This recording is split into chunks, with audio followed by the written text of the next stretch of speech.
Hello friends, welcome to study guide. ഇന്നത്തെ വീഡിയോയിൽ നമ്മൾ ഡിസ്കസ് ചെയ്യാൻ പോകുന്നത് ലൂയിജി പിരാൻഡല്ലോ എഴുതിയ വാർ എന്ന സ്റ്റോറിയുടെ ഷോർട്ട് സമ്മറിയാണ്. ആദ്യം നമുക്ക് ലൂയിജി പിരാൻഡല്ലോയെ കുറിച്ച് നോക്കാം. അദ്ദേഹം ഒരു ഇറ്റാലിയൻ ഡ്രമാറ്റിസ്റ്റ് ആയിരുന്നു, നോവലിസ്റ്റ് ആയിരുന്നു, പോയറ്റ് ആയിരുന്നു, ഷോർട്ട് സ്റ്റോറി റൈറ്റർ ആയിരുന്നു. 6 characters in search of N author എന്ന പ്രശസ്തമായ നാടകത്തിലൂടെയാണ് അദ്ദേഹം ആധുനിക നാടകത്തിൻ്റെ അറിയപ്പെടുന്ന നവീകരണക്കാരനായത്. 1934 അദ്ദേഹത്തിന് നോബൽ സമ്മാനം ലഭിച്ചു. അദ്ദേഹം നോവലുകളും 100 കണക്കിന് ചെറുകഥകളും എഴുതിയിട്ടുണ്ട്. അദ്ദേഹം 1918 1935 ഇടയിൽ എഴുതിയിട്ടുള്ള നിരവധി നാടകങ്ങൾ മാഷർ നൂഡ് എന്ന കൂട്ടായ തലക്കെട്ടിലാണ് പ്രസിദ്ധീകരിച്ചത്. വാർ എന്ന ഈ കഥയുടെ മുഖ്യപ്രമേയം ഒന്നാം ലോക മഹായുദ്ധ സമയത്ത് മക്കളെ യുദ്ധത്തിന് അയക്കുന്ന മാതാപിതാക്കൾ അനുഭവിക്കുന്ന ആഴത്തിലുള്ള മാനസിക വേദനയും സംഘർഷവുമാണ്. മാതാപിതാക്കൾ ധീരരായി നടിക്കാനും രാജ്യത്തിനായുള്ള ത്യാഗമെന്ന് പറയാനും ശ്രമിച്ചാലും ഉള്ളിൽ വലിയ ദുഃഖമാണ് അവർ മറച്ചുവെക്കുന്നത്.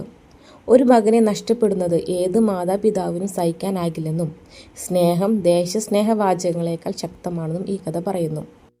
ഈ കഥയിലെ മെയിൻ ക്യാരക്ടേഴ്സാണ് ഒരു കൂട്ടം യാത്രക്കാർ, പ്രധാനമായും സൈനികരുടെ മാതാപിതാക്കൾ, ഏക മകനെ യുദ്ധക്കളത്തിലേക്ക് അയച്ച ദുഃഖിതരായ ദമ്പതികളും യുദ്ധത്തിൽ മകൻ നഷ്ടപ്പെട്ട ഒരച്ഛനുമാണ് ഇതിലെ മെയിൻ കഥാപാത്രങ്ങൾ.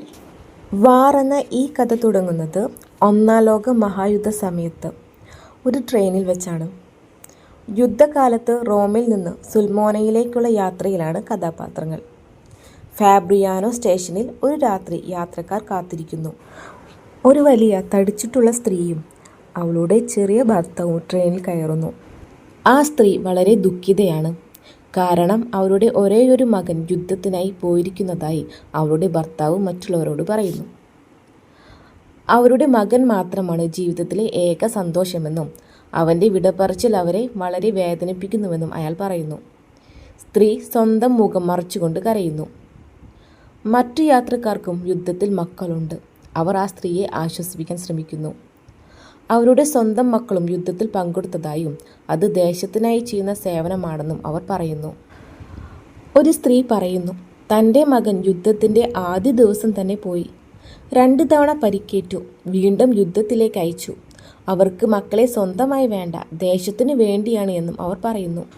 ഒരു തടിച്ചിട്ടുള്ള മനുഷ്യൻ എഴുന്നേറ്റ് തൻ്റെ മകൻ സന്തോഷത്തോടെ ദേശത്തിനായി മരിച്ചുവെന്നും അയാൾ അതിൽ അഭിമാനിക്കുന്നുവെന്നും പറയുന്നു. തൻ്റെ മകൻ മരിക്കുന്നതിന് മുമ്പ് തനിക്കയച്ച സന്ദേശത്തിൽ അവൻ്റെ അവസാന വാക്കുകൾ പ്രശംസയുടെയും അഭിമാനത്തിൻ്റെതുമായിരുന്നുവെന്നും അയാൾ കൂട്ടിച്ചേർക്കുന്നു. അയാളുടെ വാക്കുകൾ മറ്റുള്ളവരെ അത്ഭുതപ്പെടുത്തുകയും ഞെട്ടിക്കുകയും ചെയ്യുന്നു. മറ്റുള്ളവർ അയാളുടെ പ്രസംഗത്തോട് യോജിക്കുകയും ചെയ്യുന്നു. മാതാപിതാക്കളുടെ വേദനയേക്കാൾ ദേശാഭിമാനം വലുതാണെന്ന് അവർ അംഗീകരിക്കുന്നു. പെട്ടെന്ന് ആ ദുഃഖിതയായ സ്ത്രീ എഴുന്നേറ്റ് ആ തടിച്ച മനുഷ്യനോട് ചോദിക്കുന്നു, നിങ്ങളുടെ മകൻ യഥാർത്ഥത്തിൽ മരിച്ചിട്ടുണ്ടോ എന്ന്. അയാൾക്ക് മറുപടി പറയാൻ കഴിയാതെ പോകുന്നു. അയാളുടെ കണ്ണിൽ നിന്ന് കണ്ണുനീർ പൊഴിയാൻ തുടങ്ങുന്നു. മറ്റുള്ളവർ അത് കണ്ടപ്പോൾ ഞെട്ടിപ്പോകുന്നു. അയാളുടെ യഥാർത്ഥ ദുഃഖം പുറത്തു വരുന്നു. തൻ്റെ മകൻ എന്നേക്കുമായി തന്നെ വിട്ടുപോയി എന്ന യാഥാർത്ഥ്യം അയാൾ മനസ്സിലാക്കുന്നു.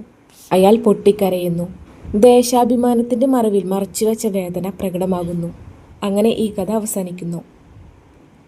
വാർ എന്ന ഈ കഥയുടെ അവസാനം യഥാർത്ഥ ദുഃഖം ആർക്കും പൂർണ്ണമായി മനസ്സിലാക്കാൻ സാധ്യമല്ലെന്നും ദേശാഭിമാനം ഒരാളുടെ വേദനയെ മായ്ക്കില്ല എന്നും കാണിക്കുന്നു.